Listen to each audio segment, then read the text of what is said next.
हर कहानी कुछ कहती है। आइए सुनते हैं आज की कहानी क्या कहती है। आज की कहानी कहती है, सच क्या। ये काफी पुरानी कहानी है। प्राचीन युग में भारत में जनक नाम के एक मशहूर राजा हुए थे। यह उन्हीं की कहानी है।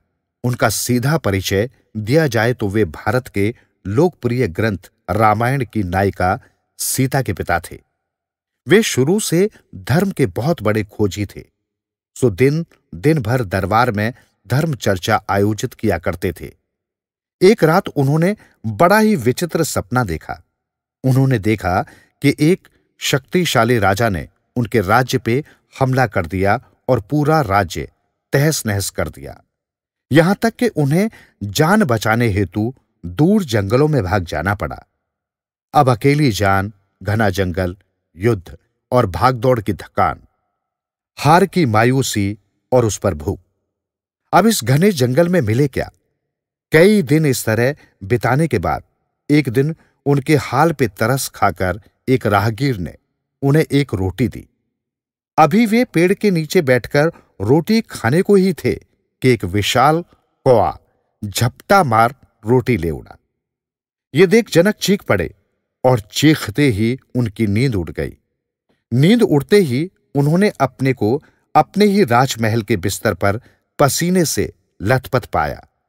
ये देख जनक विचार शून्य हो गए। चूंकि वे धार्मिक चिंतन के व्यक्ति थे, सो उनकी सोच की सुई यहां अटक गई कि सपना देख रहा था तब मैं पड़ा तो अपने बिस्तर पर ही था, लेकिन मन पूरी तरह जंगलों में भटक गया था। दौड़ा भागी हुई थी, कौआ रोटी ले उड़ा था, मैं चीखा भी था और पसीने से लथपथ भी हुआ। सवाल यह है कि उस समय पूरा सत्य क्या था। मैं बिस्तर पर लेटा था, वो सत्य था, या मैं युद्ध हार के जंगलों में भटक रहा था, वो सत्य था। अब सवाल तो जायज था, परंतु इसका उत्तर क्या। बस जनक उस क्षण से ही इसका उत्तर ढूंढने में डूब गए।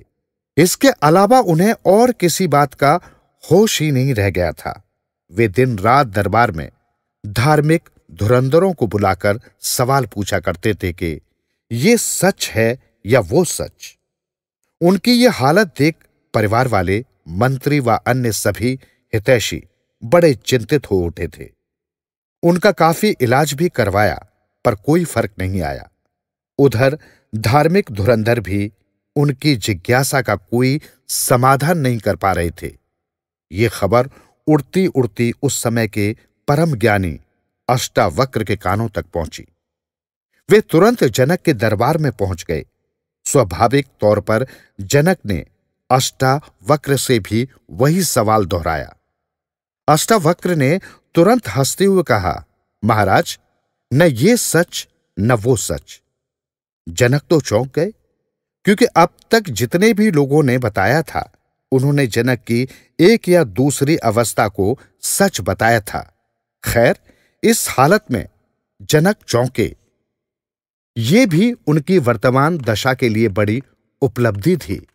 उधर अष्टावक्र ने अपनी बात विस्तार से समझाते हुए जनक से कहा, देखो, जब सपना देख रहे थे तब भी तुम पड़े तो अपने राजमहल में ही थे।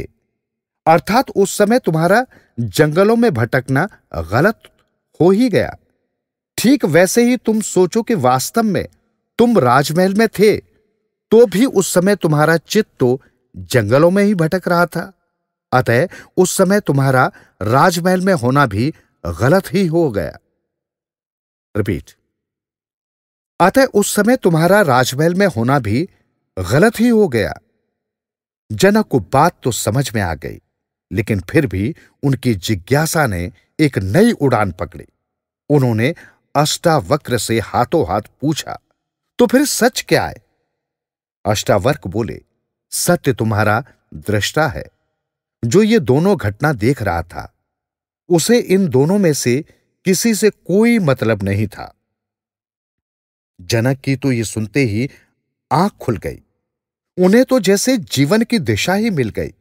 अब तो उन्होंने जीवन का एक ही मकसद बना लिया कि चाहे जो हो जाए, मृत्यु पूर्व दृष्टा का एहसास करना ही है। खैर, बाद में अष्टावक्र ने एक गुरु की तरह जनक को उनके दृष्टा में स्थित भी किया। यह बातचीत अष्टावर्क गीता के नाम से बहुत मशहूर भी है। इस कहानी का सार बस यही है, बस हमें भी मानसिक ऊंचाइयां छूने हेतु जनक की तरह जिज्ञासु होना ही पड़ेगा। पूरा ना सही, परंतु धीरे धीरे अपने दृष्टा होने का एहसास जगाना ही पड़ेगा। यह समझना ही पड़ेगा कि दुख सुख, ऊंच नीच, साजो सामान, रिश्तेदार, दोस्त और दुश्मन ही नहीं, हमारे अपने भावों के उतार चढ़ाव भी हमारे लिए अन्य ही हैं। हम तो उन सबको सिर्फ देखने वाले हैं, हम उनमें से कुछ नहीं। इसलिए वास्तविकता तो यह है कि अंदर बाहर की ऐसी कोई घटना नहीं जो हमें प्रभावित कर सके।